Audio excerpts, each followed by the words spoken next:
you're listening. I just don't care. Look, if you're 300 pounds, then you are a monster, and I don't want you to talk.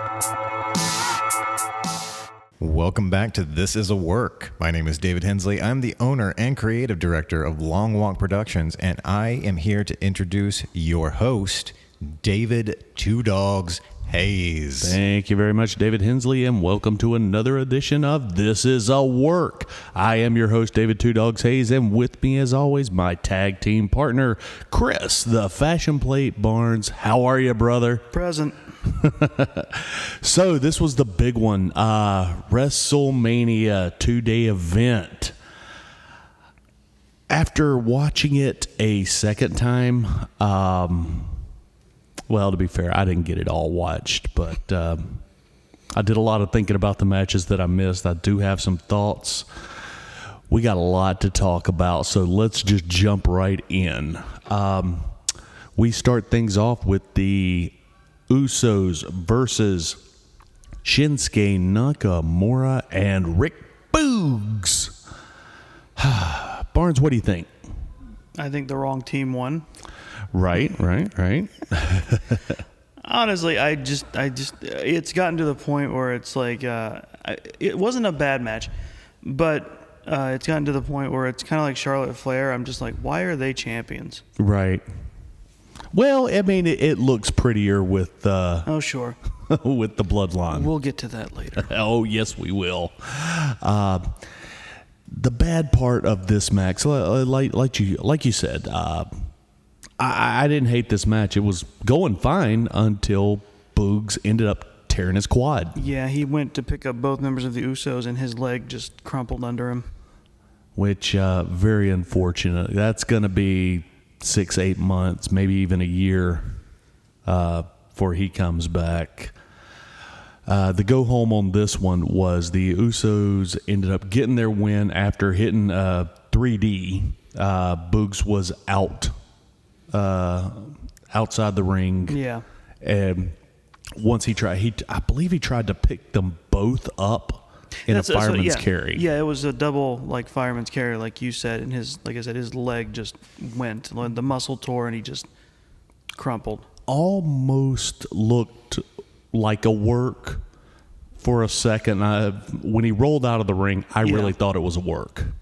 I just don't think they could have avoided him because he ended up rolling out on the side facing the entrance ramp. Yeah. That's unfortunate. Like I said, I did not hate this match. It was... No, and even though I'm tired of the Usos being champs, I mean, there's not much choice there when one of your people is going to be unable to do anything for months. There's also not much choice in the tag division either. Also true. If we could unify the tag belts, because granted, honestly, that would have been the bigger necessity. Granted, I think the world titles should have been unified. I think that needed to happen, but the tag titles, to me that's a bigger deal because we don't have much of a tag division at all. So I gave this one 3 Meltzers. Mm-hmm. So moving on into our next match, we have Drew McIntyre versus Happy Corbin with Madcap Moss on the outside. I didn't hate this match either. No, as stupid as everything Corbin and Moss are doing, they're doing as good as they can with it. They are. The gimmicks are ridiculous. And there's been dumber reasons to feud. There has. This is honestly a pretty straightforward feud in that term. Yeah. I do. What did Drew McIntyre do to Vince to drop down the card this far? He beat Brock Lesnar last year in a world where that just didn't happen. Not only that, but then he surprised then he in a surprise challenge beat the Big Show afterward. Yes. Like 2 big wins in one night. And now he's reduced. They was like, fucking, I don't know. Let him go with Happy Corbin, and I don't know, give him a sword. In the best case scenario, this was just a holding spot for him until they can move him back into something world title related. Yeah. I hope. I would have rather seen him and Bobby Lashley go at it. You know, if they're going to feud for this long, especially considering what we got with Bobby. Oh, I got a lot of thoughts on that too. We'll get there. Sure. So, yeah, nothing wrong with the match. They started out with brawling. Corbin,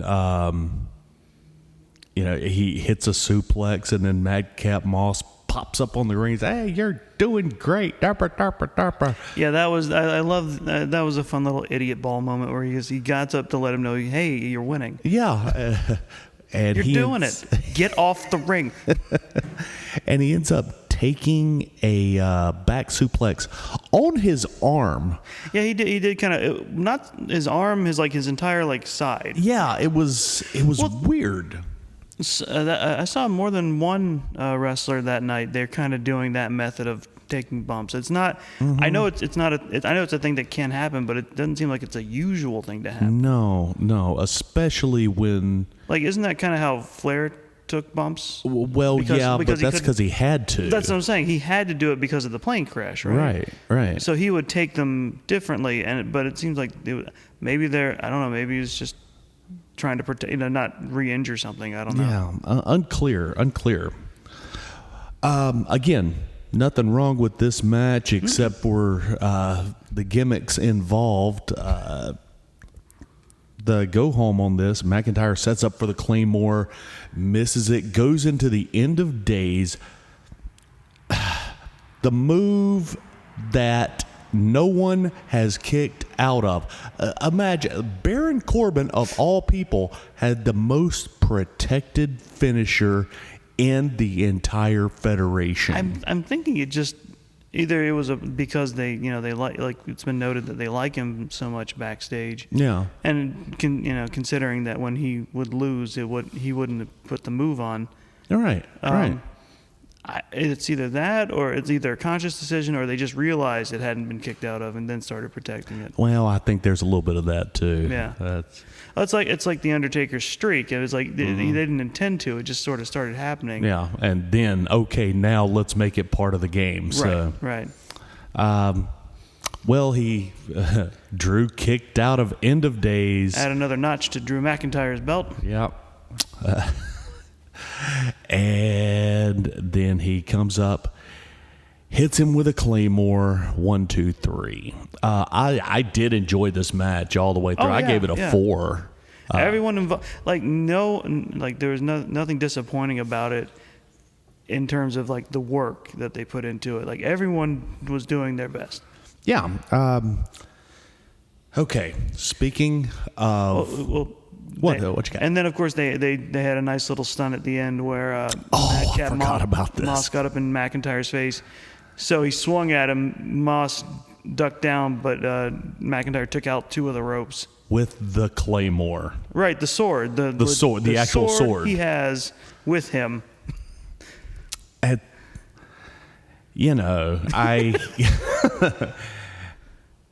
and if that was the silliest thing that we saw. Thus proving maybe McIntyre shouldn't have that sword with him. Maybe, but if that was the silliest thing that we were going to see in our WrestleMania, that would be fine. Well, I mean, only if you're talking about night 1. No, I'm talking about the whole damn thing. Oh, night 2 gets fun. All right. Let's get into this. I'm going to say some things here that I'm not very comfortable saying, but okay. Our next match is the Mysterios versus The Miz and your favorite and mine, Logan Paul. All right. Logan Paul looked great. He did moves well. I'd argue physically he didn't. He looked weirdly pale. Well, pale, but he looked in shape. He did. He was in shape. He had trained. He did his moves mostly well. He is a very athletic young man. Some people are calling him a really good wrestler, and No. Some people that have been in the business for a long time, I'm not going to say who it is, Cornette, suggested that WWE sign him. Oh God, no. Okay, you don't know what we're dealing with here. But no. Look, here, let's talk about what really happened. This was a tag match. Mm-hmm. This was incredibly scripted. You could see that it was incredibly scripted, but mainly because Dominic is in it. Yeah. Not taking anything away from Dominic, but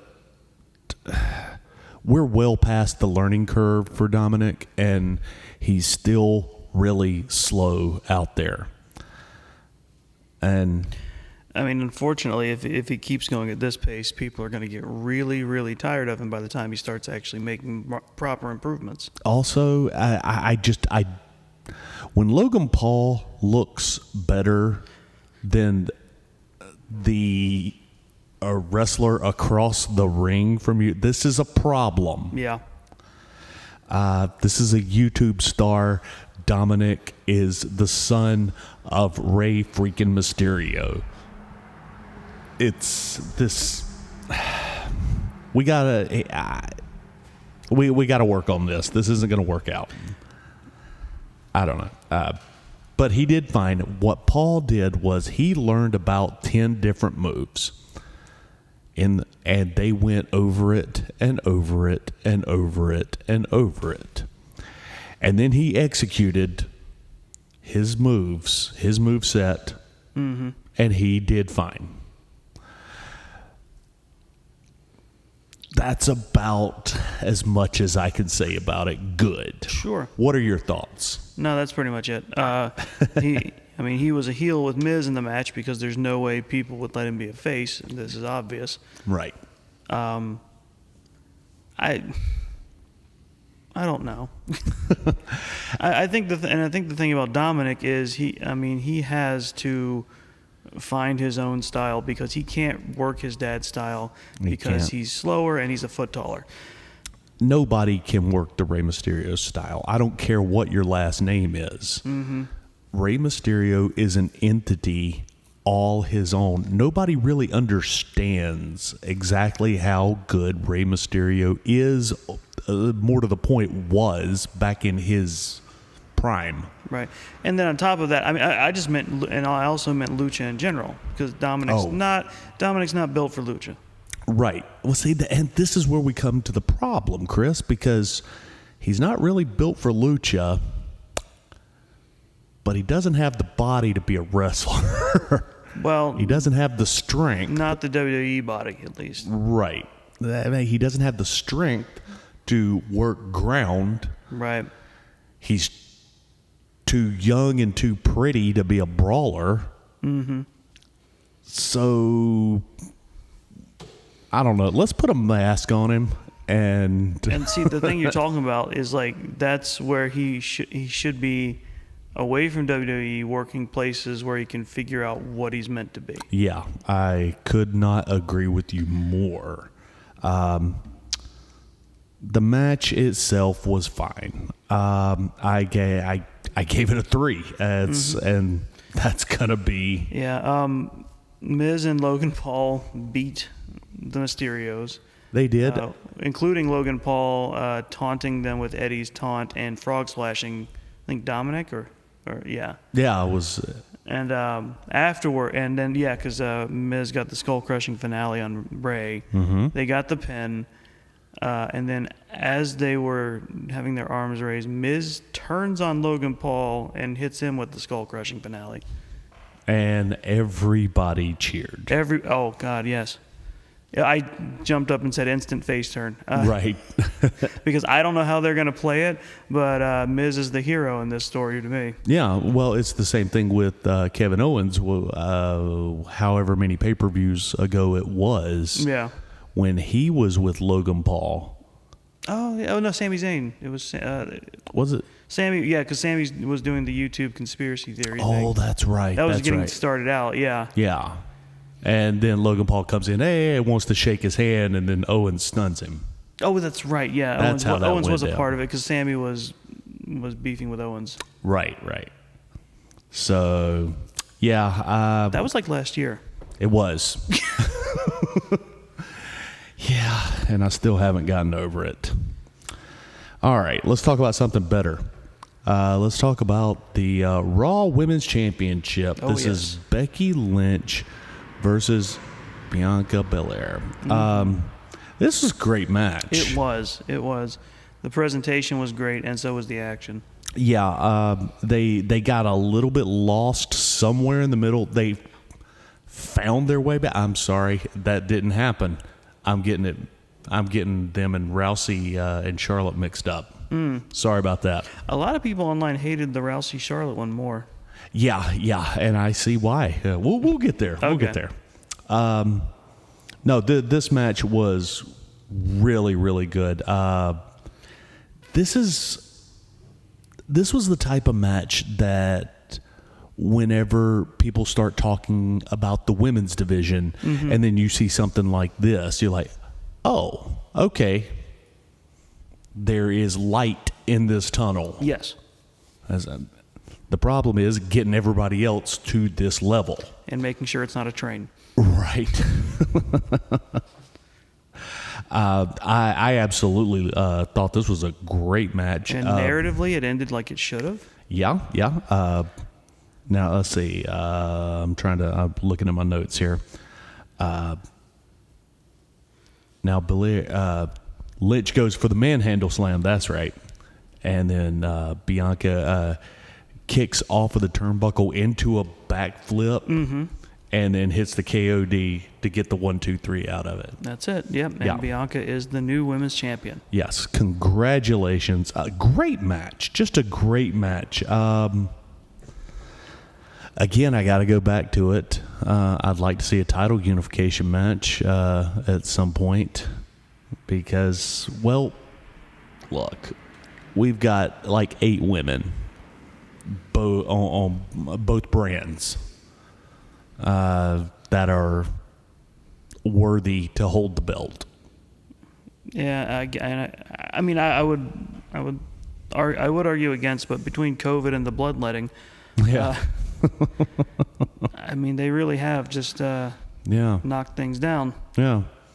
Really, you've got Bianca, you've got Becky, you've got Charlotte, you've got... I don't even count Rousey because Rousey will be gone in 6 months to a year, whatever. Bayley, when she comes back, she will definitely be a contender. Yeah, I can't wait. She's still... Yeah. I just saw her tweeting over WrestleMania weekend, just like she's still working on getting better. Yeah. We've got Alexa Bliss. Where the hell has she been? They did a couple vignettes with her. I don't know. I mean, they didn't even mention hide nor hair of her during the shows. No, not a bit. They did a couple of vignettes, and then she disappeared again. Just like Nikki Ash. Nikki Ash was just where she was non-mentioned either. I think the crowd pushed her out. I don't think people wanted to see Nikki Ash anymore, which is upsetting because I liked the gimmick. I may have been one of the only ones that did like it. I did too, and I like the idea that they twisted it to where she still thinks she's the hero, but she's clearly the heel now. Right. Yeah, see, I was fine with all that. That worked for me. Moving into our next match. We've got Seth. I'm not saying freaking for Seth Rollins. I'm just not going to do it. Okay. It's Seth Rollins. Okay. Damn it. We don't have to attach freak. You get that when you're... You know what? It just stops being cute at some point because you're not in a place where you can just go Seth fucking Rollins. Right. It's And it's one of those things where It would actually be great less if they just went effing. Honestly. Sure. Yeah. That's what they did with RVD. Yeah. The whole effing show. Yeah, exactly. But I mean, that was different though. This is, why did we need to do that? Why did we need to make the commentators say Seth freaking Rollins 6 or 7 times a match? I guess it was just something they collectively lit onto, where it was something for him. Yeah. And just push it and get over. But we've already got something for him. We've got the drip god, like that whole thing, which it's with the loud clothes that are outrageous. That was, speaking of which, let's talk about that intro when he comes out. What did he have on exactly? I don't know, but it looked kind of lacy and see-through. But we'll back up for 1 second, because what we didn't mention was Bianca Belair, when she came out to her theme accentuated with a drum line. That's right. Yeah, the drum line came out, and Seth must have heard her booking that, because he decided he needed to have a chorus. Yes, he did. For his entrance, who I don't think were told about how big the flames in his entrance are going to be, because when they went off, some of them just audibly and visibly jumped. He comes out in this black and blue. It looked like lacy. It was see-through. I mean, Liberace was looking at him going, you ought to tone it down a little. It's getting a little outrageous, don't you think? I've seen people complain that Seth's current gimmick isn't really much of one, because it's just him being annoying.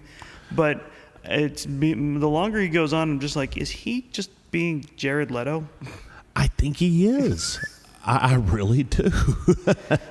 Which I'm fine with. It works. I like the gimmick. It works. But see, I haven't hated any of his gimmicks that he's done. I didn't. No. The chosen, not the chosen one. What was it? A Monday Night Messiah. The Monday Night Messiah. I love that. Mm-hmm. I thought that was fantastic. But apparently everybody hated it. I'm just one of the few of the proud. I think it's just people not liking the fact that he ping-ponged from the more serious Monday Night Messiah to just what might be the Joker. Yeah. Which is minus the face paint. Yeah, it was weird. The thing is, if it's not the Joker specifically, it's definitely almost Batman villain-esque with the clothing, the mannerisms, everything about that. Him trolling Roman with the Shield re-entrance. Right. I like it. Mm-hmm. More often than not, he's the heel, but it's just like it works. Yeah, if he's not a straight up heel, he's antagonistic to everybody. Right. But his opponent, this night, handpicked by Mr. McMahon because he badgered him into giving him an opponent. Mm-hmm. So who did McMahon pick? Well, out of all the depth of everybody available on the WWE roster, where did he choose from, Doggz? He chose one of the few of the proud from All Elite Wrestling, Cody freaking Rhodes. The American neck tattoo to Cody Rhodes. It grew. I went and looked at pictures. I don't know if it grew or if he had it touched up, because it looked about the same, or he had it made bigger, like between his last appearance in AEW and now. It really looked bigger. It did. It looks like it's about to take over his face. I remember a while back you joked that at one point the tattoo would be in his face. Sorry. The tattoo, I remember at one point you said the tattoo would one day just be where the face would be, and his face would be on his neck. Mm-hmm. Yeah, I still believe it. It's not out of the range of possibility. Especially now that I've seen it actually grow. Not only was it Cody Rhodes, it was Cody Rhodes full on. It was all his attire, his entrance. And his music. And his music. How about that? His music, which someone pointed out the lyrics to I saw on Twitter someone point out the lyrics to them. What are the lyrics? If you go and look up the lyrics, they are basically a very thinly veiled metaphor of WWE trying to hold him back and keep him down. About how basically they took everything that made him special. They tried to take everything that made him special, but no, he came back. Wow. You know what though? I'm okay with it. Yeah. I'm for him. Oh, yeah. And good for him. Get yourself paid. You proved that you are marketable and worth the money, and now they've taken you back on your terms. And I think I'm very curious to see how they screw him up. The countdown is on. Yeah. So here's what we have. They had a fantastic Good Lord, that match. Good Lord, wow. that match. I mean, I would have given it a 5, but they did actually get lost there for a minute. I mean, they recovered beautifully. But Cody with the Stardust taunt. The Stardust. See, that's how you know. That's how you know. And then on top of that, they both went for pedigrees. Mm-hmm. Cody kicked out of the pedigree. Right. And then Rhodes end up going over by giving him, 2 crossroads? I thought it was 3. Well, it was. There was one, and there was some. And then there was something that happened. Let me see. Do I have it in my notes? There was 2 to 3. It was it was an emphatic win for Cody. Yeah. Yes. He hit something else, and then he hit 2 crossroads. Got it. And then hit the bionic elbow. That's right. That was like in between. Yeah, in between he does the bionic elbow. Yeah. So to pick up his win, fantastic match. I gave it 4.5 Meltzers. Mm-hmm. So let's move on to our next one. Now this is where we take a drop. This is for the SmackDown Women's Championship. Oh yeah. We have the Queen Charlotte Flair versus Rowdy Ronda Rousey. This would have benefited from being on the next night. First match. Away from the other women's match and the match preceding it. Yeah. Okay, look, somebody told Ronda that she was a good wrestler. Even though, much like what I said about Logan Paul. Sometimes ribs go too far. Yeah. Much like what I said about Logan Paul, she was very protected when she was there for that year. And she had the moves that she could do, and it was all planned out and rehearsed and practiced. And then she went on the road, and that was her mistake because she didn't have time to work those moves. Mm-hmm. Well, she started hurting people. Yeah. And she started getting sloppy, and it became very noticeable. Mm-hmm. And that's what you have here. Surprisingly enough, still over. Go figure. You give someone enough time away, and people will be like, oh, they're back. Yeah. And that will wear off again. Without question. I mean, Roman, when he had to leave for medical reasons, because I think very much because of that as well. He had a more graceful return. He did, yeah. Well, now the match was sloppy as hell. It really was. I mean, it was like I looked at Charlotte to be the ring general, but I think there's only so much you can do with somebody. Yeah, and there's nothing that could be done to save this. It was sloppy as hell. You ever had to corral a large, rowdy dog? Yeah.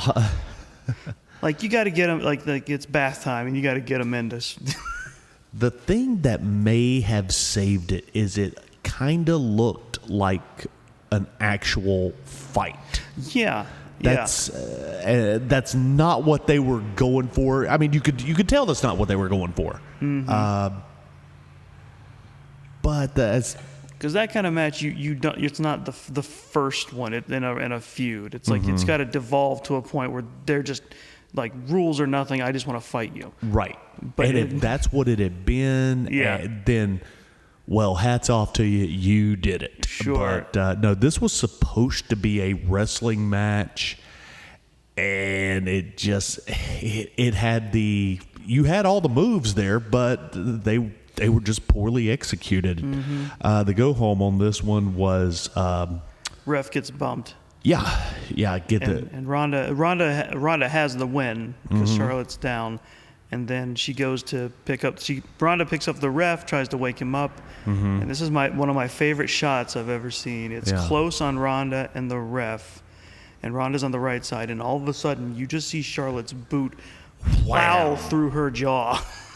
She goes down like a ton of bricks, and 1, 2, 3. It was almost a cartoon cell. It was great. That's the one thing I will say.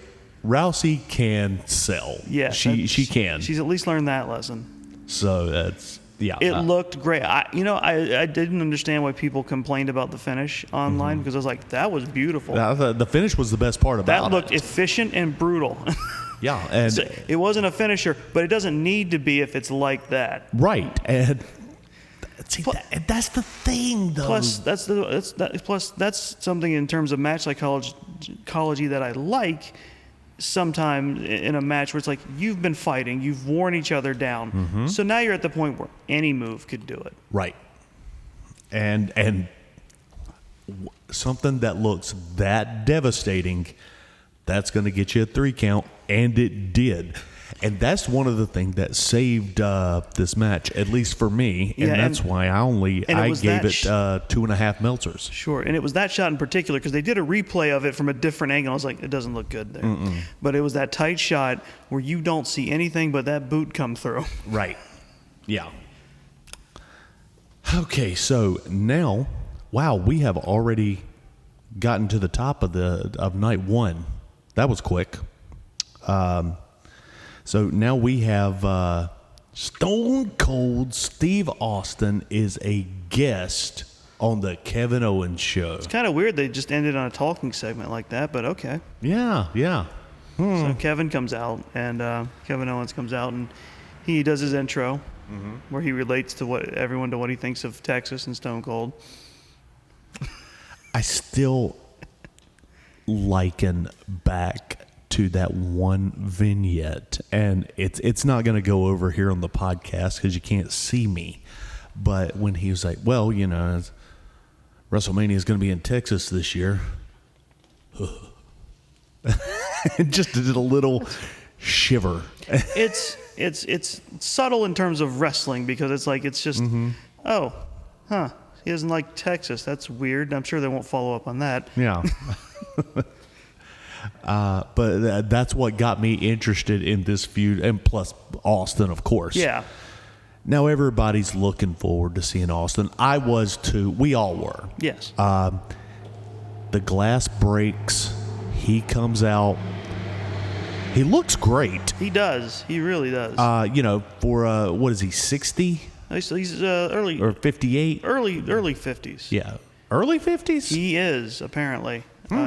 Somewhere, I want to say between 53 and 55. Can we get a check on that? Maybe late. Stand by. Actually, wait, you might be right about that. You might be right about I could have swore that he was in his early 60s, maybe late 50s. No, it's not. Maybe late 50s. 57. Okay. 57. You were right. It was late 50s. I knew he wasn't in his 60s yet. But, for somebody really that's 57 years old, he looked fantastic. The thing that looked the most different about him was just his goatee was all white now. Right. Yeah. So he comes down to the ring. He knocks over a couple of Kevin Owens' sons, plops down in the chair. He helpfully moves them out of the way because they're a safety hazard if you just leave them there. And Owens tells him, well, I got you out here because I want to challenge you to a fight. Well, yeah, he has some back and forth. He runs down Texas some more, and then he reveals that he has, in fact, tricked Steve. One of the best lines of the night. Yeah. Well, I tricked you, Steve. Kevin's so great. I know there's some purists that are out there that don't like Kevin Owens, but you're wrong. He's great. So he challenges him to a no holds barred match. Yeah, he just wants to straight up have a no holds barred fight with Steve Austin. And Austin says, "You want me? If you want Stone Cold Steve Austin to whip his ass, give me a hell yeah."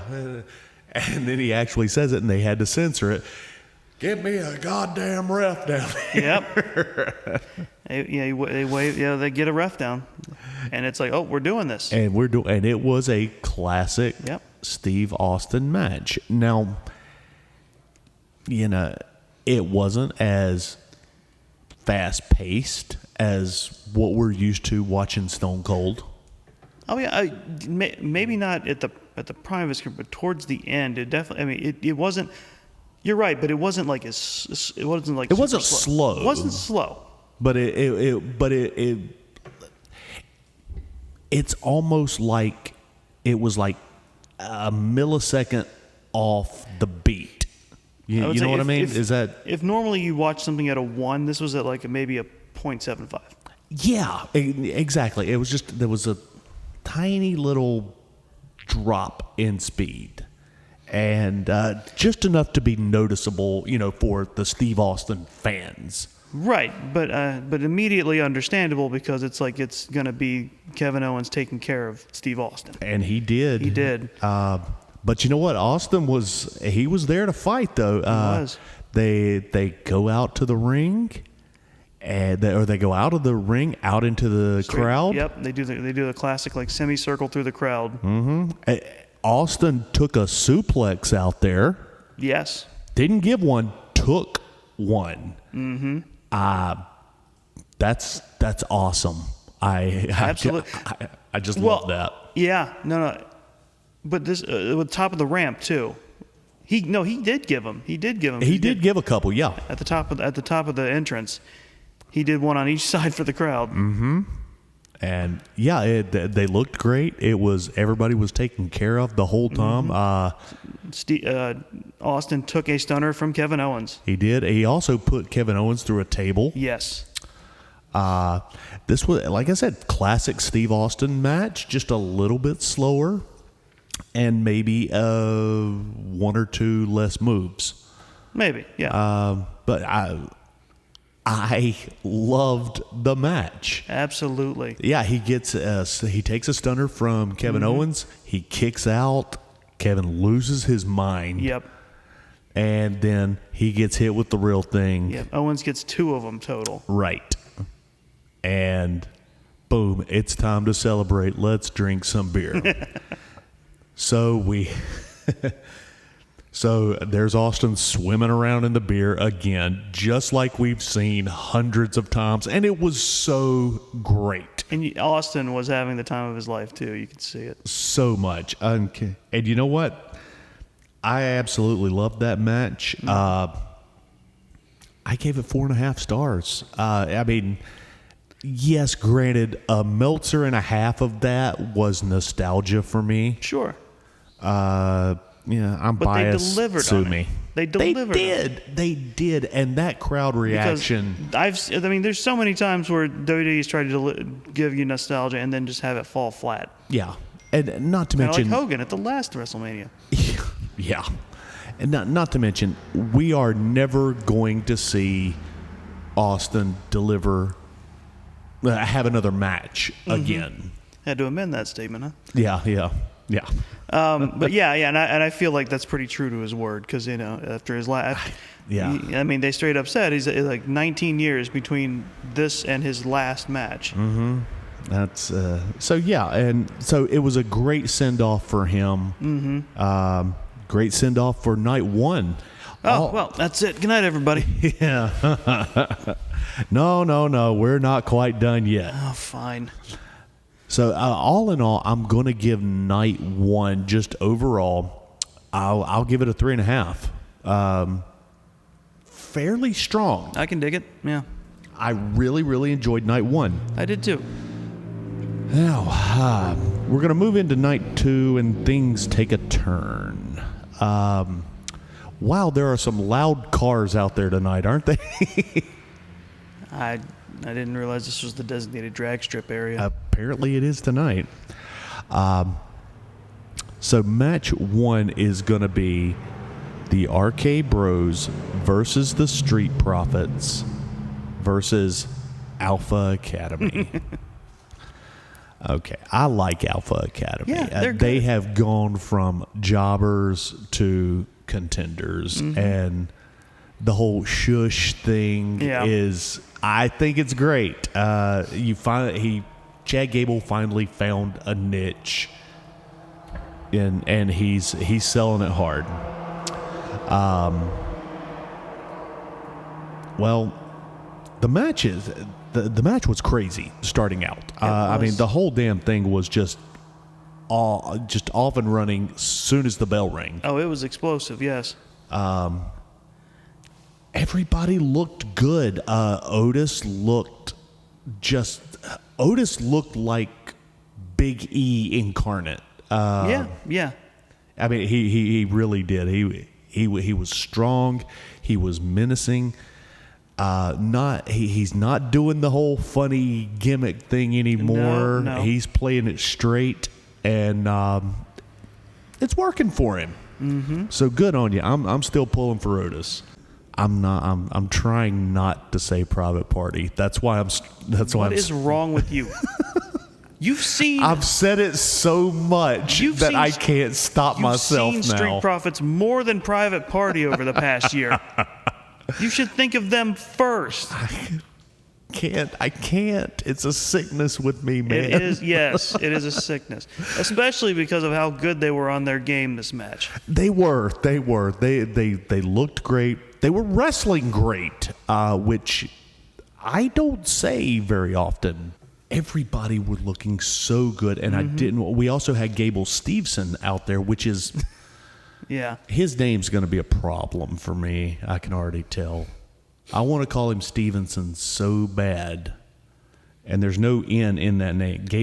I want to say Gable Stevenson. Stevenson's the wrestler. Stevenson's the guy who's late with the report. See, well, he's outside the ring. Well, after the RK Bro go over. Yes. Then they call up Gable Steveson into the ring with Private Party. I'll let that go as unintentional. Street Profits. It is unintentional. They come up and they have a friendly toast because they're proud of themselves for the match. Yeah, and out of nowhere comes Chad Gable underneath them and bam, knocks the cup right out of Gable's hand. And then he cuts a promo on him telling me, you got a lot to learn if you're going to be in here, blah, blah, blah.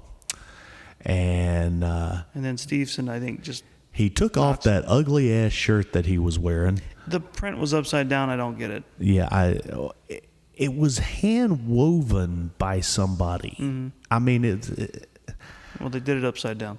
I don't know. Why would you wear that at all? Like, forget about the fact that you're going to be on television. Just why would you wear that in public? It's an ugly ass sweater and it's hot out.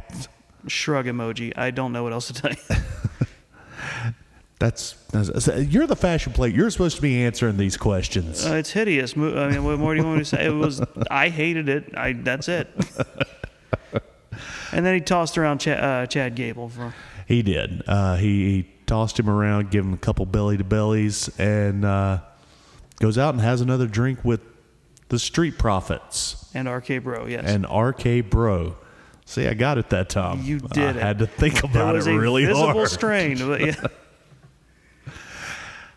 So, yeah, this match was a lot of fun. I gave it a 4. Yeah. Great way to start off, and I had really high hopes because this is how we're starting. Mm-hmm. Okay. Bobby Lashley versus Omos. Oh, Lord. All right. So I have watched this match twice now. Mm-hmm. What was the point?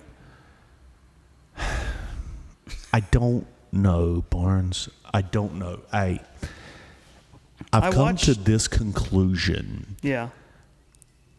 This match, and I don't mean to take away anything. I'm not saying anything about the participants.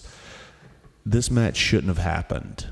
Period. I agree. I mean, I watched the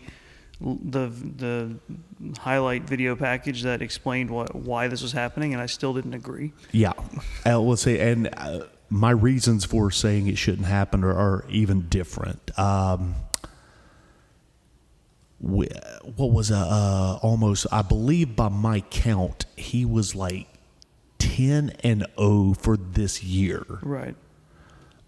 They're pushing him to be the Giant. Cool. I've got no problem with that.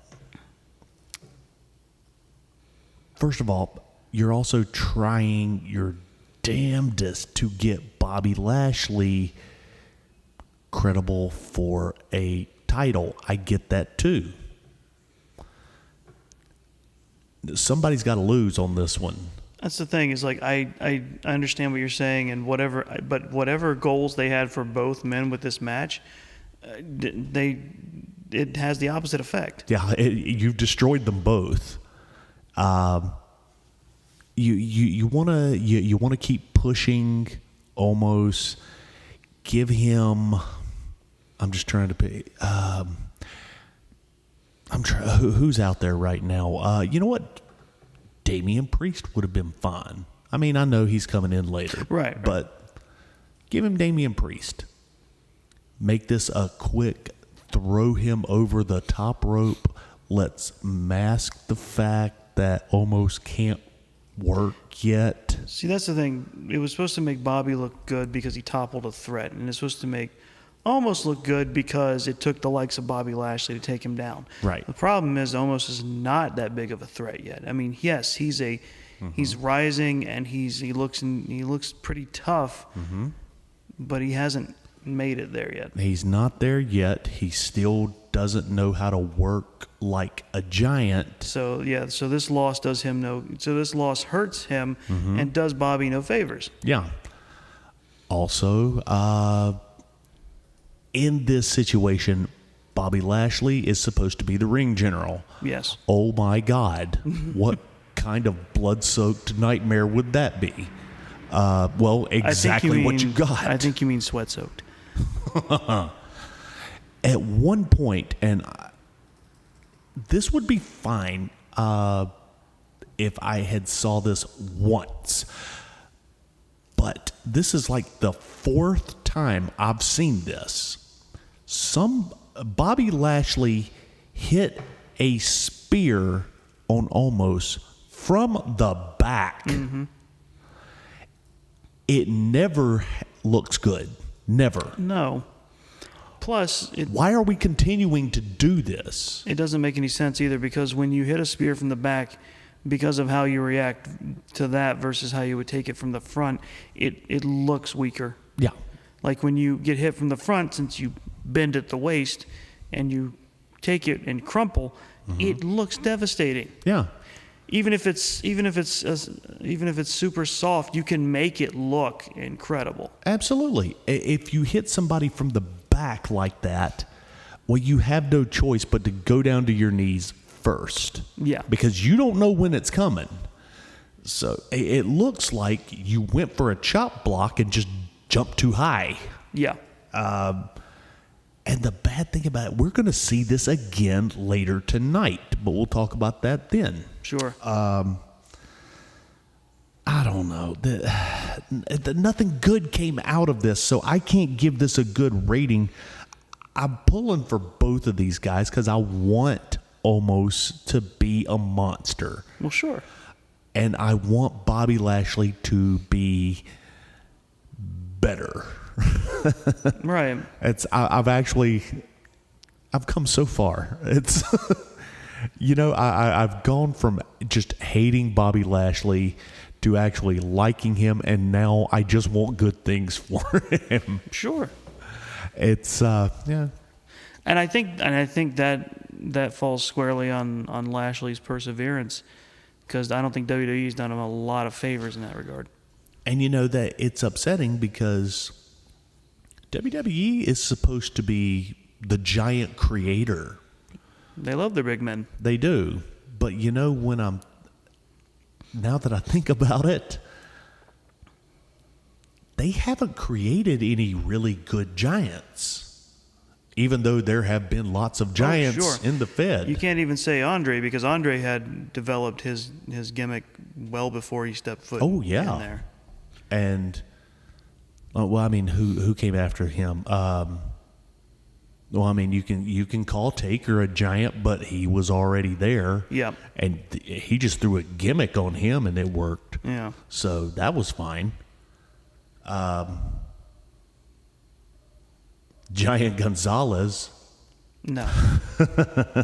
I mean, your other options here are they like I said, they like their big men, like the true giants. Like there's Nash. But again, Nash had already been in the business for a little while. Yeah, and then Big Show came to them. Big Show started WCW, came to them. He was never there initially. But Big Show never really got to that Andre level. He was never allowed to be Andre. Yeah. On an Andre level, because you're right. He didn't sell like a big man. No, he didn't. And I don't know. So the more I think about it, maybe the land of giants is not the WWE. I don't know. No, that's just where they ended up at some point. Yeah. So, I had to give this match a 1. Fair. I think I originally had given it a 2.5 on the first watch, but the second watch, and then I really started thinking about it. Nobody benefited from this. Bobby goes over. He won, surprisingly. But why? It's almost gets knocked off his feet with a spear and gets a 1, 2, 3 count. A spear, for the love of God. It's just... I can't get behind a spear for anything. Even from Bobby Lashley, it's like that's something that almost shouldn't have been taken down by singularly. Right. Absolutely. It should have been, a chair shot. It should have been a couple of chair shots, and then a spear. Should have been more of a Herculean effort to put him down. Yeah, without question. And that one that you give them, I mean, really, it's not. I don't think it's Lashley or Omos's fault. I think it's not their fault. It's the build and the booking that was done to it. No, this is solely lies on the shoulders of Pritchard and Vince. Now, let's move on to something fun. Okay, what are we moving on to? Well, we're going to move on to Sami Zayn versus Johnny Knoxville. Honestly, I think this might be my match of the night.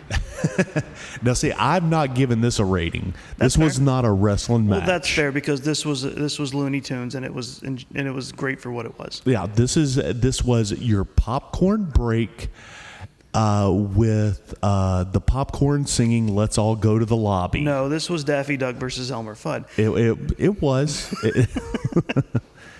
The only thing that we needed was the Looney Tunes music playing in the background. Yeah. Either that or Flight of the Bumblebee, something like that. I don't know. Talk about this one, Barnes. This was. I don't even know where to start. Well, Sami tries to treat it like a regular wrestling match, and then Johnny Knoxville decides, I'm having none of that. Yeah. And then immediately just starts. I think what he does. Well, he starts finding various weapons and stuff. Mm-hmm. But then he chances upon a table that he pretends like, oh, a surprise, but it's a table that's completely covered in mouse traps. Right. That he finds and sets up, and then all of a sudden. Sami starts messing with Knoxville's friends at ringside, so they start getting involved. Yeah. And then they start breaking out the jackass weapons. Yeah. Now, the first one to pop over the railing is Party Boy. Yes.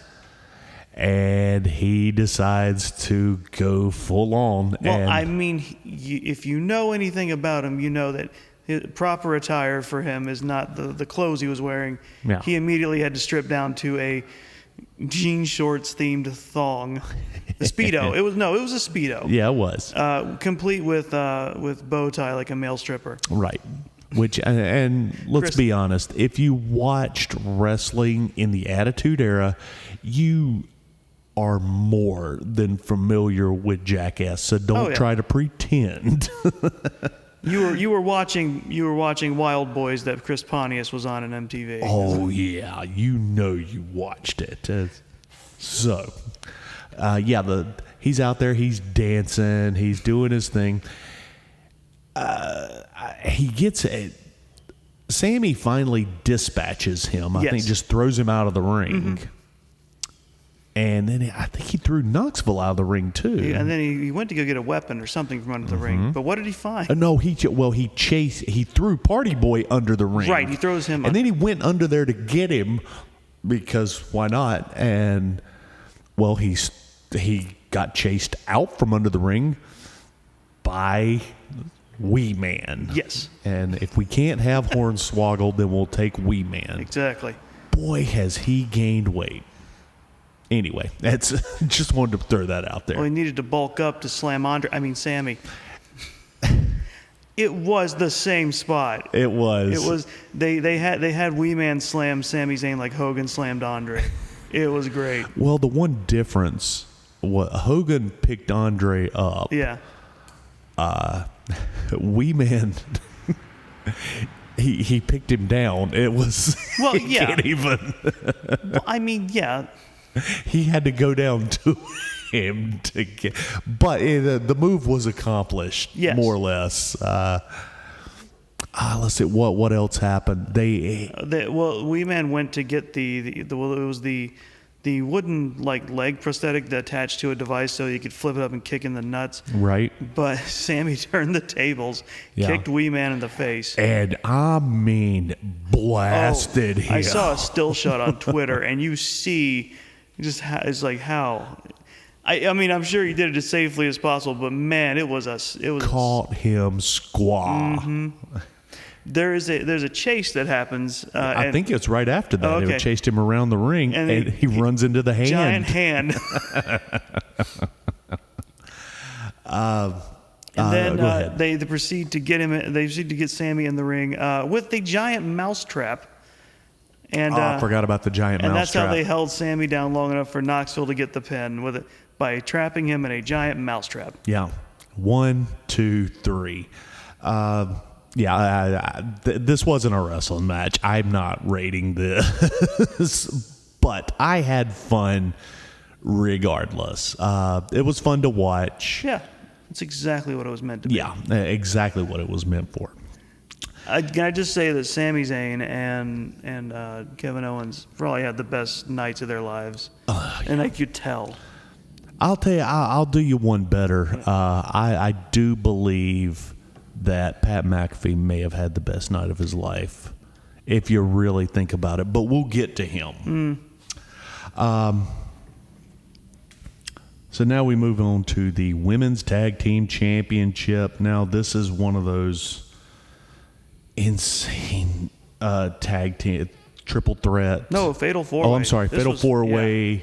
Four teams for the titles. Yeah, with triangle rules. It's kind of. I think there were only 2 allowed in at once. Yeah, I've never liked these matches. Well, despite that, they did a good job. They did. Zelina Vega and Carmella, the champs, versus Rhea Ripley and Liv Morgan. Who did you want to win this match? Well, let me get through the rest of the teams. There's Sasha Banks and Naomi. Mm-hmm. And what was team 4? There was Live for Brutality. Oh, that's right. The only team that has a name. No. I already said them. I said Rhea and Liv. You did. It's Natalya and Tamina. Shayna. Natalya and Shayna, excuse me. Yeah. That was the 4th team. Out of all those, I would have been fine with the team that won and Rhea and Liv. See, yeah, I would have been fine with that too. But again, guys, we have 4 teams here, and this is almost the entire women's roster here. Yeah, basically. And none of them are tag teams. Even the champion, they're not a tag team. I'm sorry, I know people hate to hear that, but it is what it is. Well, plus they showed in the lead up they're already teasing the breakup. Yeah. Because Carmella accidentally cost a match because she just couldn't help herself and went over to commentary to talk to hubby Corey Graves. Mm-hmm. This the match was good. It was chaos, as you figure, just nonstop. They were just going a mile a minute. Mm-hmm. It was pretty I don't really have any notes on this because, first of all, it's hard to keep track of a goddamn match like that. This is why I don't like them. Right. So I like matches like that when they're elimination and you can pare it down. Yes. See, I agree. I know there's people who enjoy that, or like a triple threat because the unexpected could happen. And sure. And it did in a way. But I do like the idea of like it's chaos until it gets down to the last participants. Mm-hmm. And then it's like, ooh, now the intense part of the match begins. Yeah. See, that's what I like now, and I wouldn't have minded it if it were an elimination rules, but we just don't have that right now. So, oh well. I don't even have a finish. I don't even remember how this thing went down. I think Naomi got. I think she hit it. Oh no, I've got it. I'm sorry, I did write it down. Naomi hits a face buster. That's it. Yeah, Naomi and Sasha Banks get the win and are new tag champions. Yeah, and face buster into Sasha Banks, who hits her with the double knees. Yeah. For the 1, 2, 3. So now we have new tag team champions for the women, Sasha Banks and Naomi. I'll say this: I'm glad Naomi. She got a win. She deserved one. Mm-hmm. She's been at the back for a while, and she's a great talent. Yes. She's a good hand in there. I wish that we could concentrate on being a better tag division. Yeah. But what are you going to do? That's an argument for the philosophers. What are you going to do? Focus on the tag division? Yeah. It'd be nice. Sorry, I was reading the official response from WWE. Yeah, no. Oh, was that their actual response? Lol, Lamau. Moving into our next match. That was good. Yeah. This was my favorite match of both nights. Mm-hmm. This was AJ Styles versus Edge. This was a good match. I good. I have not been a fan of AJ or Edge in the past year or so. Their matches are tending to drag a little bit, and it just wasn't working for me. This match, on the other hand, was off the charts. Mm-hmm. It was solid all the way through. Oh, yeah. I give it, it's easily match of the night for me. And I believe it was best match on the card for WrestleMania, period. For the most part, from a straight wrestling point of view, definitely. Mm-hmm. And I think it's just because I hadn't seen any wrestling in so long. Yeah. I mean, a lot of them were just big dust up kind of matches. Yeah. And this one was straight focused on just these two wrestling each other. So the go home on this one was Damian Priest actually comes down to the ring. Well, he kind of did he come out from the crowd or did he come out from the back? Because he unclear. He just kind of appeared. Yeah, I mean, they did this well because it was just like the camera cuts to the ring apron from facing the back, the crowd, not the entrance, opposite the entrance, and AJ just suddenly looks over and Damian Priest is just standing there. Yeah, and it was just enough of a distraction. For him Styles goes to do the phenomenal forearm, and Edge spears him out the sky. Spears him, yes. Oh, it was pretty. Looked great, yeah. 1, 2, 3. So Edge is a heel now, and apparently starting a new faction with Damian Priest and whoever else. We will find out, I suppose. That's true. Yeah. I absolutely love this match. I gave it 4.5 stars. Meltzers. How ridiculous. Moving into our next match. I don't know. I got thoughts on this too. This is the New Day versus Sheamus and Rich This was Holland. originally supposed to be on night 1, but it got bumped. Right. And then somehow we were running long on night 2, and then from what I heard, this had to get cut down to what it was. Yeah. I got thoughts on all that. We'll talk about that at the end. Yeah. Okay. I'm going to admit a couple things here. I have been very unhappy with WWE and their name changes. That seems to be something that they're focusing heavy on right now, instead of making a good product. But Pete Dunne. Who? I'm sorry, Butch. Oh, him, yeah. Yeah. I know him, scrappy little guy. Yeah. I'm down with this now. I'm okay with I see where they got this. Shelby hates it. I know she does. And I did too at first. I did. I really hated it until WrestleMania. Yeah. And I see how he's pushing that gimmick. And No, he's doing his best with it. it's He really is. 100%. What happened was Vince McMahon watched the Looney Tunes cartoon with It's- Spike and Who was the other one? I can't remember who the little dog was. I can't remember either, but yes, the Hey, Spike, what are we gonna go do? Let's go get a cat. The big bruiser dog and his little toady. Yeah, and that's exactly what this is. Oh, absolutely. And Vince watched it and said, "Hey, I got a great idea. Grab those cultured people. Let's all the ones that talk funny. Let's bring them over here and stick them in some Peaky Blinders hats." And Yeah, that's been the joke. It's like, guess who finally saw Peaky Blinders? yeah. And look, I thought it was fun. I'm down with Butch now. I'm okay with it. Now, as far as this match goes,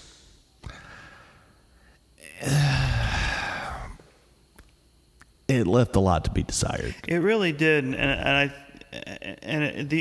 the only thing I can say in the positive is, at least with the New Day, it won't hurt them. It won't. You can't hurt the New Day at this point. But they deserve better. They do. But yeah, at this point, the New Day has secured their place in the Hall of Fame, much like Randy Orton. Oh, yeah. On it. Okay.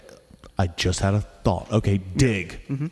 So what should have happened was Randy Orton should have fought Omos, and Omos should have beaten him. Okay. Yeah. Because again, you can't hurt Randy Orton, but he could have carried him and been the general through that match and took them through a decent story and then put him over. I agree. That would have been... See, I solved it. It only took me about 30 minutes, but I solved the problem. Yeah. Damn it, this isn't hard, guys. But yeah, because they severely shortened this match, basically there's just a kind of a dust up, and New Day ends up taking the pin. Yeah, a pointless match. There was no point to this whatsoever. The only good thing, like you said, was Pete Dunne pushing his gimmick to the point where New Day's down, they got beat, and Butch is still trying to attack them, and they have to pull him off of them. It's just he's that little dog, and that was the only thing that was accomplished. Yeah. So Sheamus versus Sheamus and Rich Holland versus the New Day. Sheamus and Rich Holland go over. I gave it 2 stars. Sure.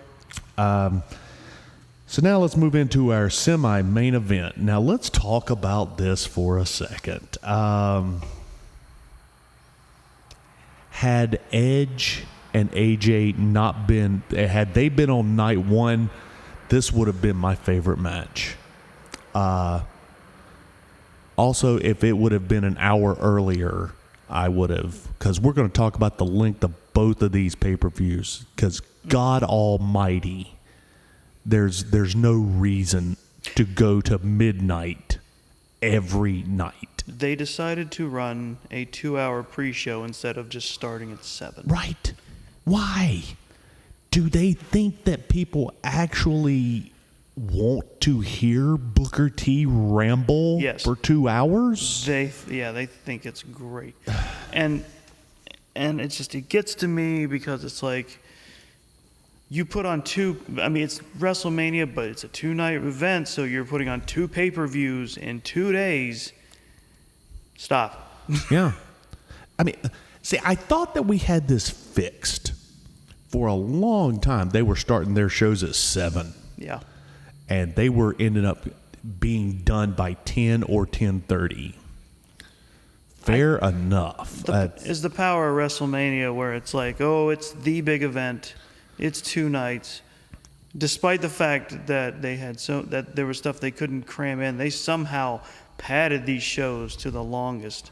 Cool. Start that shit at 6. Yeah. It's an all-day event. I mean, it's treated like I treat it like an all-day event. WrestleMania is still my favorite holiday. Mm-hmm. And I always treat it as such. I love WrestleMania weekend like I love Christmas. Yeah. I mean, I cook out, I invite everybody over, and, we turn the music on, we watch old school, old matches until it's time for it to come on. Start the damn thing earlier. Let people go to bed. I mean, Jesus Christ, especially on the Sunday when people have to get up in the morning. Well, I know it's not going to happen next year because since they're going to be in LA next year, it's going to start around 8 for us, but it's going to be 5 in LA. So that way they times it so that the end of the night, the big matches happen under night. Yeah. So get ready for it again. Yeah. I'm gonna make some corrections on that for next year. Yeah. We might be watching WrestleMania night 1 on Sunday and then watching night 2 on a Monday. Sure. I think that's probably what's going to end up happening. So Pat McAfee versus Austin Theory. And I would scrub through the pre-show and see if there's probably not going to be any matches, so we can just ignore it. Yeah. Now let's talk about McAfee for a minute. Oh, okay, yeah. This one. After I watched this the second time, I am now a Pat McAfee mark. Sure. If you just think about it, especially coming from my point of view of just loving wrestling and wanting to do it all my life, and I've worked in a few armories and a couple of fall festivals and whatnot, and garbage like that. Mm-hmm. Pat McAfee, he grew up in the Attitude Era, watching Stone Cold Steve Austin and The Rock and Kurt Angle and all the greats. And when he starts playing football, he retires from football. He gets Rip Rogers, of all people, after he retires, to get him into a ring and train him. After he gets trained, he becomes a commentator for NXT. It even gets a match in there, shows off his stuff, and now he is at the creme de la creme, WrestleMania, and he is semi-main with Austin Theory. Not only that, but he's going to share the ring in just a few short minutes with Stone Cold Steve Austin and Vince McMahon, arguably the largest draw that anyone has ever seen in wrestling. Yep, 100%. And he got to experience all of that. I'm a little bit jealous of him. I mean, it's understandable. Yeah, it was done really well. It was pulled off really well. Mm-hmm. They had a good match. They did. I think McAfee is solid. Mm-hmm. I much like Logan Paul. His match was very scripted. It was very practiced. But I've also seen him work in other facets, so I know there's potential there. Yeah. not only that, former football player, so he's already super athletic, and we saw that Yes, we did. when he jumped from the mat all the way to a box step to the top rope. Yes. And it wasn't in front of the ring. It was like a good foot back or so. oh yeah, A couple feet. Like he took a leap and made it up there. right. And and if anybody's been up there, those ropes, they're not solid. They're going to wiggle a little. Yeah. And he got up there with perfect balance. Mm-hmm. Just there's so much to like about that match. Now, the go home on this is help me out here. I actually don't remember. I know he beats Austin Theory, but Yeah, he hits Austin. I don't remember how he beat him. I'm sorry, because it was so damn late. My notes just kind of dribbled away. Right. Was it a top rope move or what? I think it was. Well, anyway, he gets the 3 count. Yeah. McMahon comes into the ring. Well, McMahon goes over to Austin Theory, berates him a little bit for losing, and then I think Pat just Kind of goaded him into the ring. to the point. Yeah, McMahon takes off the shirt and tie. Slowly. Guys, and I can't stress this enough. It was 11:30. My God. And it was, No. It was around 11:15. No, It it was- was around 11. it was too damn late is what it was. At this point, everybody except for me, Barnes, and Robert Bradford had left. There's nobody else but us watching. I truly believe Robert was just there out of the goodness of his heart. And to take me home at this point. and to take you home. McMahon's like, "You want to have a go?" So they have a match. Yeah. And It was pitiful. It was the underlying psychology was Pat was tired out after fighting Austin Theory. Right. That McMahon wears him down further and gets a pin on him. He gets a pin on him with the assist from Theory. So really the only big flaw in this whole thing comes after that. It's taking so long for things to get to the next part. Right. And it took an uncomfortable amount of time for this to happen. Vince is kind of kicking him while he's down, and his boy Vince looks bad. Now, I mean, he looks strong for a 76-year-old. Sure. But, I mean, Right. He looks bad. He's moving bad. It's and then as they're playing for time, Austin Theory's music comes back on and makes Vince jump for some reason. Gee, wonder why. That's weird. And then finally, Glass shatters. mercifully, because we all knew what was gonna happen, because they milked it way too long. Right. It was just too long. And here comes Austin. Gets down to the ring. He stuns Austin Theory, and boy, did Theory go on commission. Theory sold it so good. Oh my God, he was cutting cartwheels and backflips and everything. I mean, he bumped like 6 different times off of one stunner. He didn't get quite the height that Scott Hall did, but he came close to getting that level of height off of it. It was insane to watch. It Like was, he took the Rock's flip over thing and put his own little slice of pepper on it. and let me be clear, that's not a complaint. That was a great sell. It was great. That It was great. what you want to see out of someone selling the stunner epically. Absolutely. Well, now It was time for old time. Well, hold on. He turns and faces Vince, and he goes and gets a beer. And Vince is like, "Oh, you just want to have a beer with me? That's great." Like, what did the announcers say? I can't remember. He just wants Austin to have a beer. It's time for some Steve Weisers. And Byron Saxton just goes, "Oh, is that what time it is?" Oh no, that's right. He's just gonna celebrate with Mr. McMahon. He's like, "Oh, is that what it is? Yeah. It's time to celebrate." And I was like, yeah, Byron being very genre savvy right now. Right.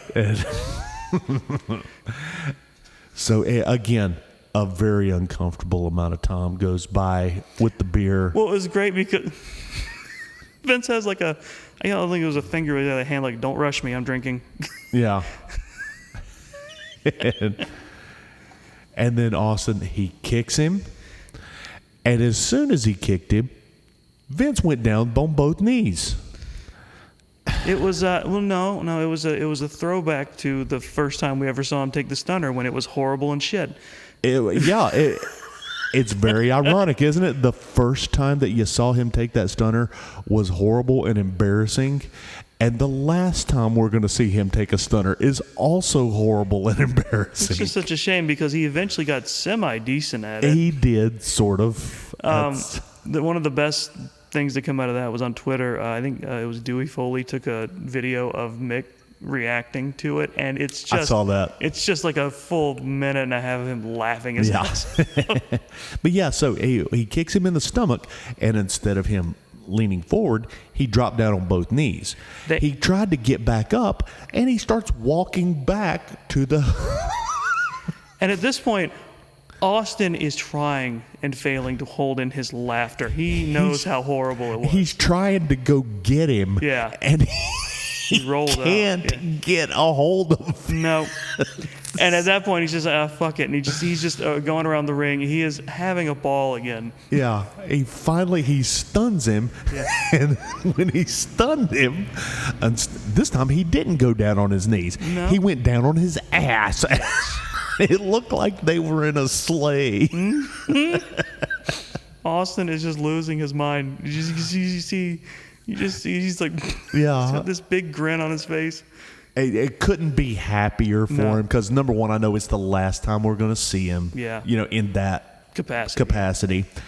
And you just want to see him go out like that and have just the biggest blast. Well, here comes McAfee into the ring. This was great.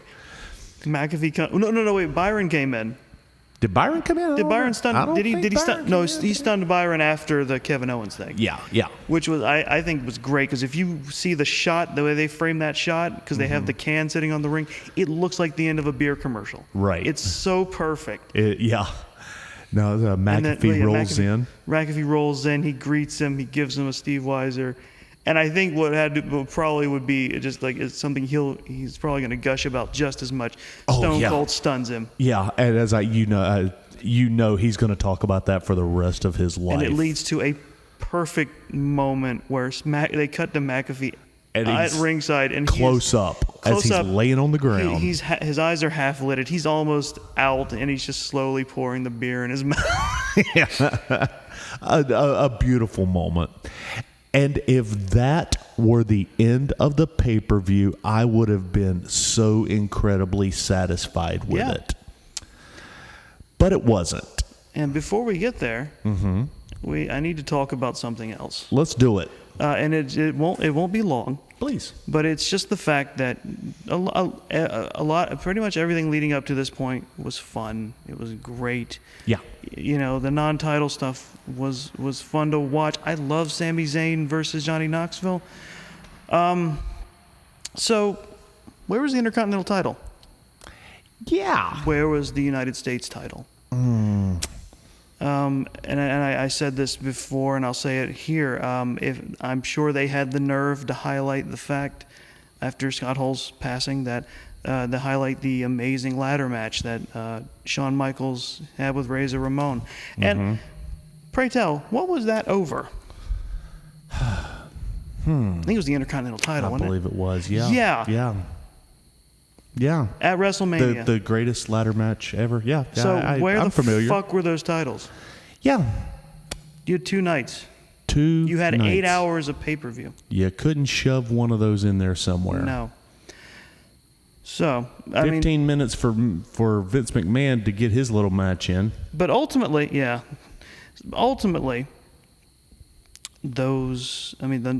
WrestleMania was fun. And then I'm just going to say this, and you can say whatever you want to say about the match afterward. Absolutely. I'm just going to say this about Brock versus Roman. Okay. I'm done with Roman Reigns. I do not want to discuss him anymore. Yeah. That match was the same Roman Reigns match that I've seen again and again over the past 2 years. Yes. Nothing changed, not even for WrestleMania. Go. Narratively, the way they presented it, Brock should have won. It was time to end it. It was time for it to finish. Yeah. And now, whatever happens next, I don't care. I don't care. I was rapidly not caring, but they seemed like they were building to it properly. But they're scared. They don't want to change horses midstream. People are into it, but they don't want to. And now when they finally do it, they've held on too long, and it's going to be unfulfilling and stupid. He's beaten everybody but Cody, and if Cody doesn't do it, there's nothing. There's no point. I'm done. I don't want to talk about Roman Reigns anymore. There it is. Now, you are not the only person that thinks that. However, Mr. Hensley, can I get you in on this? We were discussing something the other night. Oh, I suppose. So you and I had a discussion the other night about everything that was going on Twitter. Now, do you remember this conversation? Yeah, I do. Do you want me to recap it? Yeah, I would love for you to do that. So it's been no secret to anyone who's listened to this podcast. I hate two people above all else in the WWE. Logan Paul and Roman Reigns. Hate them both. I hate the Paul brothers in general. I think they're both human garbage. Agreed. And I don't keep up with the dirt sheets like you do. I don't watch it weekly, so I never know going into this what matches there are going to be. But I was on Instagram, and I see that Logan Paul is going to be at WrestleMania. And I was like, what the fuck? Why are they doing this again? I go on Reddit, to the WWE subreddit, to see what people are saying about him. And I should have expected it. The fan response was like pretty evenly split. Some of the fans were like, well, he's a piece of shit. He's garbage. Why is he in the wrestling in the WWE now? What are they thinking? Blah, blah, blah. The other half was like, well, I like him. He's a good athlete. He's a great boxer. He'll fit in great in the WWE. Blah, blah, blah. Bullshit. Yeah, right. Unfortunately, this led to a rabbit hole of reading about Roman Reigns and the upcoming match with Brock and all this, however long his championship is gone. And people are just raving about Roman and how great he is. Yeah.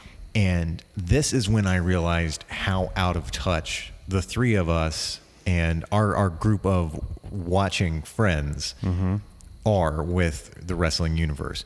Because in this one thread, one lone gentleman stood out among the rest because he was like, what the fuck are you guys talking about?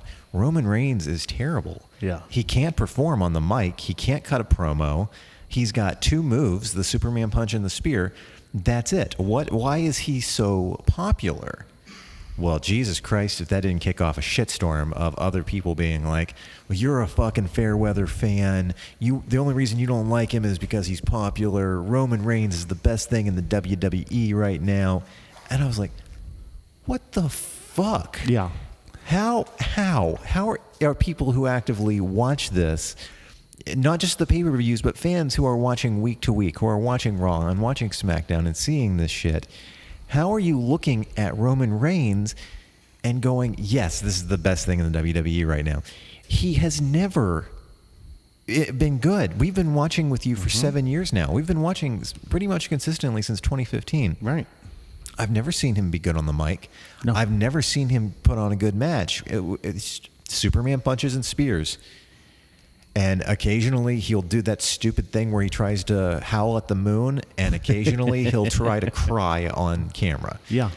I do not get it. And I've been saying this since we started this podcast, but the WWE is just pushing him so hard right now. Roman Reigns is the James Cameron's Avatar of wrestling. Yeah. Because Wow. he's got heaps of accolades on him. They keep pushing him to the moon, like you just said. But there's nothing really of substance about him. He is the heel version of Hulk Hogan, and not Hollywood Hogan. If the 1980s version of Hulk Hogan, that's not good. If the early 90s version of Hulk Hogan were a heel. Yeah, who's the Hulkster overstayed his welcome by that point. Yeah, but he's still doing those. And yeah, it's tired moves. And it's because it caught on with fans who the kind of fans who don't care about the story. They just care about this guy, and he's their tribal chief now, and it's like, oh, he keeps winning, so he must be good. And they ascribe that kind of like for regular sports, like if a team is winning, they must be good. They ascribe that to him, and it's like they're leaving out the core of what makes wrestling great, which is the story, wherein bad guy, good guy fight, and eventually bad guy lose. Right. And WWE's seen how popular he is, and now they can't let go of it because they was like, oh, we'll lose money, but it's going to lose anyway. But will you? I mean, that's the thing. This is my biggest problem, and I don't see how people are missing this. The Roman Reigns storyline is not good because of Roman Reigns. The Roman Reigns storyline is good because it's his actual family and Paul Heyman. Yes. That's the reason. Actually, the story is good because of Paul Heyman. We just have a nice cherry on top that the Usos are actually related. Better call Paul. Right. I'm going to say something controversial yet brave. And I don't know if it's either of those things really, but this is just one man's opinion. Okay. The perfect end to this storyline would have been 6 months ago before all the cuts. You should have built Roman up only to have him be taken down by the Fiend. Yes. Which is, I believe, something that I'm not going to yell. I mean, yeah, you may have mentioned it before. We've talked about all the possible ways we want to see Roman Reigns get taken down. And that's how you see it turn the Fiend face. Yeah, by the 6 months ago, he'd already worked his way through so much of the main roster that if they hadn't so horribly creatively managed the Fiend, that was your only chance at taking down Roman. Oh yeah, right. And see that this is now again. Going into this, I knew what was going to happen. I knew that we were going to get a tired match. I knew that. That's why I wasn't as upset as you were that night. I reeled it back because my first thought after the end of that match was, I'm done with WWE. Yeah. And you know what? I can't blame you for that. But I knew going in, this is what's going to happen. I know we're going to get the Brock versus Roman spear versus F5, and we're going to do that 100 times match, and then we're going home. It'll be done in 8 minutes. I knew that was going to happen, but what I was looking for was the aftermath.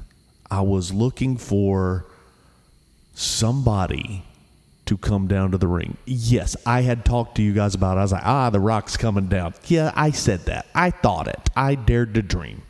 But honestly, anybody would have been sufficient if it would have been Cody. If it would have been Edge. But it ended the same way it always does. After every one of those matches, which is he walks back up the ramp. Yeah. And he turns around to the ring, and you see the copyright come up, and the broadcast ends. Because that's the narrative finish. Yeah. And I waited because that's what I wanted. I was waiting to see because something was going to happen as it slowly faded to black, and so did my dreams. I warned all of you. I warned Shelby back when you guys did Royal Rumble in January. I told all of you, do not get your hopes up. Here's the Brock thing. isn't going to beat Roman. I knew that. He was never going to beat Roman. Here's the thing. This wasn't about my hopes. Hopes had nothing to do with it. They failed a test for me. Right. They failed the fact that narratively, the way they presented it, in everything leading up to it, it was time. They presented it as Brock needed to win for this to work. And that's Okay, go ahead. No, I'm gonna let you. The way it was presented, Yeah. the way it looked, for this story to ever have anything close to a satisfying conclusion would have been Brock winning. And they didn't, because they're fucking pussies. The problem with Brock winning at WrestleMania is now we have the same problem that we had before.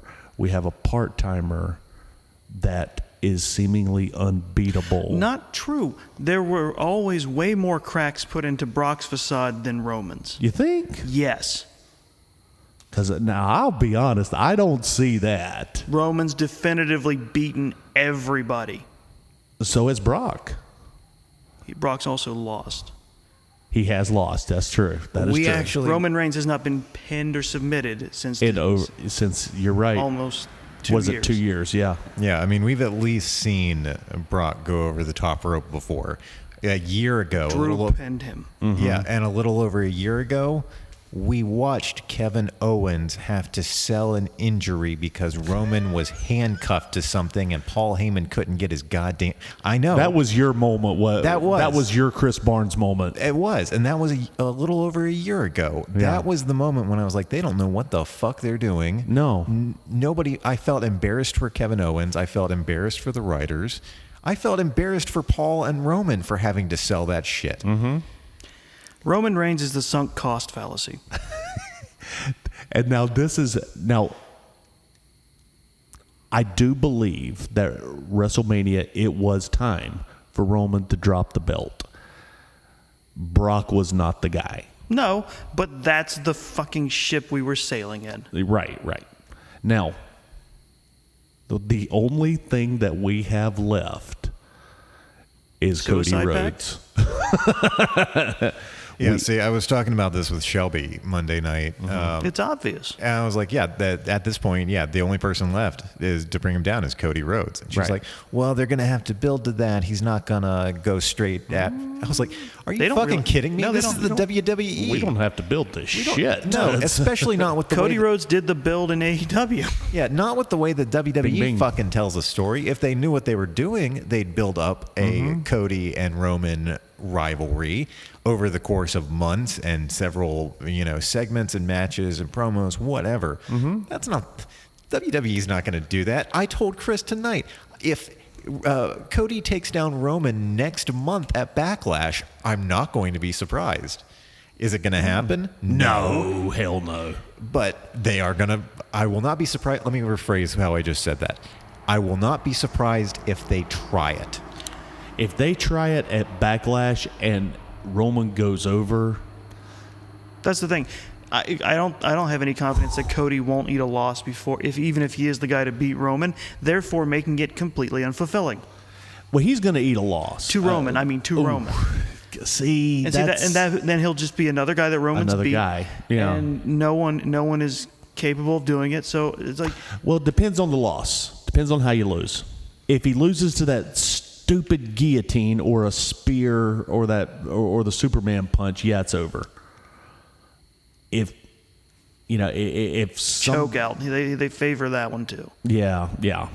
If it's something with the Usos and Cody pops up afterwards, right after, we got a chance. It's all dependent on the story, but again, the story is our weakest part. They're not going to do it in a way that makes it look good. No. No, and also this Uso bullshit needs to end. Like that. See, the Uso shit is the only thing I'm okay with, because the Uso shit is what gives him power for the most part. Because if you take the Usos away, let's put them, again, this is why we don't need to have Hell in a Cell or shit like that, because the point of the cage match is to keep those other entities out. And like if we can put them in a shark cage or something like that. This is why I don't even need to bother trying to watch the weekly shows, because to quote Ben Folds, it's the same. It's the same. Why is it always the same? Right. No, I agree, and that's why I don't watch the weekly shows anymore either. Because nothing changes. Yeah. Now, Having said all this, do we want to say anything else about it? No, I'm done. Okay. And I mean that going forward, I will probably have nothing to say about Roman Reigns matches. So what we've got here overall over the past 2 nights, because that second night main event really hurt it. I probably would have given it a 3.5, but it was on so long, and that main event was dog shit. I gotta drop it down to a 2. Yeah, it's like the AEW show with the death match on it. Mm-hmm. Yeah. Great show, ran too long, and the end was a giant fart. Yeah, that's what we got. Now let's talk about something fun for a second. How about your best dressed for the evening? Oh, over the 2 evenings. It's hard to say overall, but I honestly, collectively, it would be Bianca and Becky. Okay. I liked Bianca, of course, famous for making her own stuff. Sure. And Becky, I kept saying it. She went for a Lady Gaga look, and I really liked it. Right on. What about worst dressed? It's unfair, but basically Madcap Moss and Roman. Yeah, that's not fair. See, now it's unfair to Madcap because I know he has to wear it. Roman because he wears the same shit. See, now I thought you would have said Seth on that one. No, Seth. No. It's entirely in line with his gimmick to dress up like he does. Right. But that one was tough this time. I mean, it was almost uncomfortable to look at. No. Honestly, men's fashion right now is uncomfortable to look at. Yeah, that's true. That's a good point. Honestly, it's like it may stylistically it may have been a kind of a diversion even for him, but it's like it's in line with how he goes. Mm-hmm. It works. I dig it. Right on. Okay, there we go. Well, I had questions, but no concerns. Well, so David Hensley, are you doing a Long Walk Talks this week? No, we're not this week. In 2 weeks, we're doing Long Walk Talks, where we're going to be wrapping up Stan's picks for Perfect Tens, discussing his last film, Old Boy, another Korean film. Ah, yes. Following up after The Host. Mm-hmm. Because we pushed it a week. We were supposed to do it next week. We pushed it because there are 2 episodes this week. Mm-hmm. We're recording this on a Wednesday. Tomorrow night, Thursday, me and Shelby and Gina are recording an episode of This Is a Takeover about Stand and Deliver. Right. Oh, okay, that's right. They had that event. Yep. So we're gonna have 2. We're gonna have 2 episodes this week. Next week is going to be the premiere of your new show, executive produced by Shelby Death Ray Patterson. Absolutely. This is a rewind. So what we're going to it's going to be a potpourri hodgepodge of just of old school and new school stuff. We're going to be talking about just past wrestling matches. Some of them are present, some of them are past, and it's just going to be a little bit of everything. We've recorded one already, and I can't wait for you guys to hear it. It's going to be a lot of fun. We're enjoying ourselves. It comes in at a lean 4 hours. Thankfully, no, it doesn't. That was my first question. Was like, all right, how long did you guys go? I think our first one was just a little bit over an hour, right? I didn't look at the actual time code, but yeah, it was 2 files, so it was at least an hour. Okay, yeah. Thank you both for stomping all over my joke. You're welcome. That's what I'm here for. All right. Well, if that's going to wrap us up, then Doggz, if people want to find you and reach out to you online, where can they do that at? Well, you can find me on the TikTok at 2 Dogs. You can find me at Instagram at This Is a Work Podcast. And I'm also on the Twitter at Immortal2Dogs. Nice. Chris, what about you? Where can people reach out to you at? Oh, if they want to fight me over Roman Reigns, it'll be on Twitter. I'm at Chris the OK. All right. And if you would like to follow me personally, the best place to do that at is on Instagram at DB Hensley. If you want to keep up with Long Walk Productions, you can visit us online at longwalk.us or search for Long Walk Productions and Long Walk Podcasts on Facebook. To see more of our original work or hear past episodes that are no longer streaming, Thank you for that, Doggz. You can follow the He was YouTube subscribing. links in the show notes. Thank you for listening. And if you enjoy this show or any of the shows on the Long Walk Podcast Network, please make sure to leave us a rating and a review on whatever platform you are listening on. And for Chris Barnes and David Hensley, this is David Two Dogs Hayes saying, guys, if you just watched WrestleMania, but you're able to get out of bed in the morning and go to your job, it doesn't matter if anybody loves you, because this is a work. Please like us. We crave validation.